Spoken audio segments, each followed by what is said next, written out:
Hickok 45. Oh, the good old days when a shotgun like this, wood and steel, classic, gorgeous. Well, wait a minute, they're still wood and steel. You can find them made of wood and steel, but you can also find some that look like this. They're a little different. Well, actually, they're a lot different, aren't they? The DP-12 and the SRM 1216 model number. So these are very unusual shotguns. So we're just going to take a quick look at these two. We happen to have them here today. The SRM 1216 borrowed from Guns and Leather still. And so while we have it, we thought we'd compare it with the DP-12 that we have, all right? So not everything you wanted to know about them. We have videos on both shotguns, as well as a KSG and other shotguns. But since we have them both, we thought we'd do a little comparison between these two. Because I think one reason is they tend to work. They're not just gimmicks. You know, and when you look at them, if you've not seen these before, and you don't even want to see a shotgun unless it looks like this, you might think, wow, what a piece of junk. Did you get those at Walmart in the toy department or something?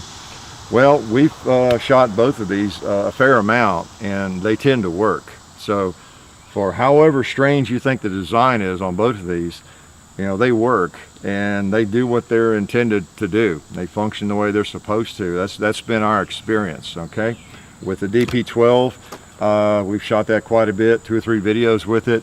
And the SRM 1216, have been shooting it pretty extensively the last couple of weeks, and same thing, they just work. All right, their claim to fame, more than anything, I guess, what do they have in common? First of all, this is kind of a versus thing. It's not going to be extensive, but the thing that these two shotguns, if you're considering a shotgun that holds 14 or 16 rounds, and you think one of these might be a good choice, they do have some things in common, and of course capacity is one of them. They're both high capacity. This one holds 16 rounds in the magazines. Now it's a semi-automatic. You've probably seen the video already. You know how it works. You shoot 4, then you advance the revolving cylinder of the magazine, and you shoot 4 more, semi-automatic style. Okay, the delayed roller blowback and everything. This one is pump. Has 2 barrels. So you pump 2 in at a time, then you have 2 shots. Pump 2 more in, you have 2 shots. Holds 14 in the mags, and then if you have 2 in the chamber, you got it cocked and locked, you got it in hot condition. I mean, it's possible to have 16 rounds with this one as well. This one has 16 without 1 in the chamber. All right, so kind of interesting. You could say this one wins out because it has 2 barrels, but it also just has 2 magazines. This one has 4 magazines and 1 barrel. But interesting shotguns, I'll have to say. They're both unconventional in their operation. That's another common denominator. They're unusually designed. Their shape, I guess, is kind of similar in a way. This one's more of a bullpup than this one is, although they look very similar. But they're kind of short, they hold a lot of ammo. They're both fairly expensive. You can't pick one up for $500 or $600 like you might a good old Mossberg 500 or even less, or a Remington 870 or a number of other just plain old pump shotguns. They run into the what, $1,500, $1,600, $1,800 range. I forget what the DP-12 is. I think it was close to $2,000 at one point. I'm not sure what it's retailing for now, but they're not cheap. All right. So you're paying kind of research and development and marketing, the numbers and all that is always figured in. But those are some of the things they have in common. All right, why don't we shoot one of them? Okay, we're not going to shoot a lot, but you know, I haven't shot the DP-12 for a while, so there's 14 rounds in it. Let's just go ahead and shoot some of them. I forgot what this thing felt like. Nice. Pump, 2 shots. Oh yeah, I remember now. You pump and you get 2 quick ones.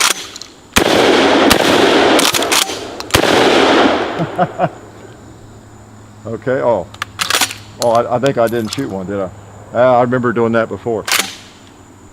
There we go.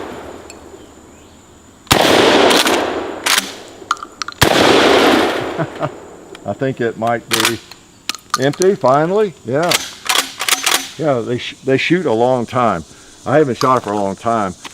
John has commandeered this one, and I forget how you have to kind of orient yourself to pump, bang, bang, pump, bang, bang. I think I just shot one there on one of those. So interesting shotgun, lots of ammo, and it's a pump, so it's probably going to be pretty reliable. And one advantage of this one over the SRM would be the fact that it is a pump. You might get more reliability. I don't know. If you've got a semi-auto that works, though, yeah, then it's not more reliable. But as we all know, with a pump, it's probably less likely, to have a problem where you're manually working the action. And the other thing is you could use any kind of ammo that you want, pretty much, right? Meaning that, like, for example, this one, the SRM doesn't like light field loads. It's not designed for that. It's a defensive, a police shotgun, a defensive shotgun, whoever has it, all right? Maybe military even. So it's going to be used with double-aught buck or, some high brass ammo. So, but in this, you could fire the lightest 12 gauge that you could ever find, right? As long as it gets out the barrel, you're in good shape, okay? So that would be one advantage of that, I guess. But other than having 2 barrels and 2 magazines, it's just pretty much a standard pump. Well, it's not standard, but it's a pump shotgun. You could top it off right here. You shot whatever, 6 or 8, you could, and you had a pause in your engagement, your Walter Mitty engagement. Okay, you could put a couple more in there and top it off, or 4 more, or whatever it needed. Okay, so you could continue to top it off.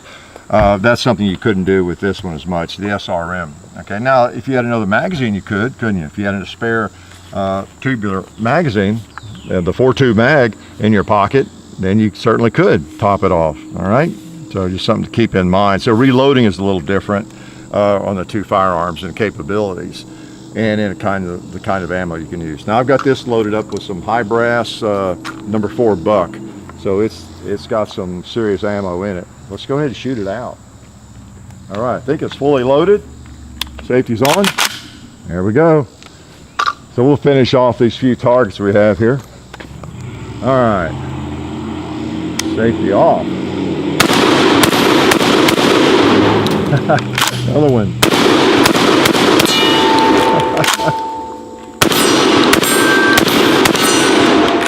Stuff hits hard. Okay. Woo! That was 16 rounds, I think. Yeah, 16 rounds. And as I showed in the original video, this shotgun, when you spin that tube, it automatically puts one into the chamber for you. And you probably noticed that's what was happening there. All right, so, man, that's a handful. I tell you, it's, ooh, hot too. That is an interesting shotgun. It's growing on me because I've been shooting it a lot the last couple of weeks. And again, still no problems. I'm going to take it back to Guns and Leather in the morning. But so all of our use, unless it just implodes or blows up lying there on the table, has been 100% reliable or successful. We've not had any issues with it. So that's always neat when you have a firearm that's really different, and especially semi-automatic, and you just don't have any bobbles. That's always sweet, because semi-automatic stuff sometimes can be a little bit less reliable. But anyway, 2 interesting choices if you're looking for one of these high-tech, I guess you call it high-tech, or I don't know, modern design, maybe more appropriate. A modern design and a high-capacity shotgun, something that's not all that big but holds a lot of ammo. This is just a couple of possible choices. Now, we didn't have a sight on here. I noticed I was struggling a little bit out there. We weren't going to shoot it much, and it didn't matter. I wasn't going to shoot slugs or anything like that, so I didn't worry about it. Just want to kind of compare these two. I don't know why you don't have a sight on this thing, John. Speaking of that, why don't you? But interesting guns. Now, this one does weigh a little more. The DP-12 is a couple of pounds heavier. This is about 7.5, I think, 7 3/4, and this is about 9.5, something like that, weight-wise, empty. So you get a little bit more weight with this one, and you can tell it's a chunk. And depending on what kind of sight, of course, you have, you get a little more weight. And part of this I guess, discussion or this mix is pump versus semi-auto. You know, that's a factor there too. But two interesting choices. We've shot both of them, and I'm not 100% sure which I like better, but I think, I don't know, I might lean towards this crazy thing, tell you the truth. Maybe just because I've been shooting it more lately. But it's a very, very interesting shotgun with that revolving tube and everything. And I thought it would be awkward to manage, but you know, really, you just lift up on that with your thumb and you can spin that tube. And like I say, when you get it spun around to the next tube, it automatically feeds the next round. So there's nothing you have to do other than that. You just spin that tube. That's all you're doing, that and pulling the trigger for those 16 rounds. And it works. And again, as you saw in the first video, you just pop that pin out and it breaks down like an AR and bolt slides out. So it's pretty cool, but this is a cool gun too. My first love in a shotgun generally is a pump. So they're both good guns, and we've had positive experiences with both of them. So I don't know what to tell you. Just go buy a Winchester 97 like this if you can't decide. If you can't decide.